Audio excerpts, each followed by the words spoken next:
városháza előtt egyre feszültebbé vált a helyzet. A román tüntetés híre elterjedt a városban, és a vártemplom udvarára gyülekezni kezdtek a város magyar lakói, elsősorban a diákok szülei, hogy felügyeljék sztrájkoló gyerekeiket.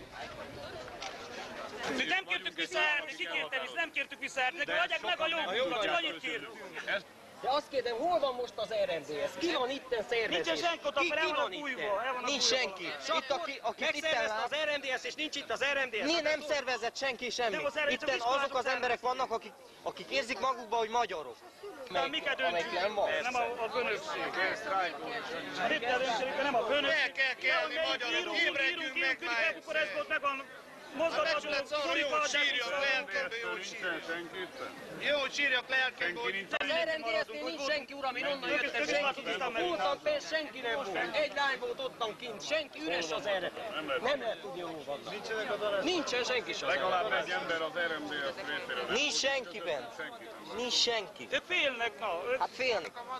Addig, amíg el nem intéződnek a problémák, sztrájk. Ha nem tovább folytassuk a dolgokat, hogy nem lehet... De ezért valami határozatot kell venni azért, na. Persze, itt. Határozni kell. Én nem várom az RMDS tagot, hogy jöjjön nekem, hogy álljak meg. Én megállok a munkám. Most mindegyik legyen lelkiismeretes, és álljon meg, mert azért harcol, amiért eddig nem lehetett. Most harcoljuk ki. Ha elhalasszuk ezt az időt, úgy lett ipornak, hogy többet soha a világon, hiszen itt Erdélyben nem is fogunk magyarul megszólalni.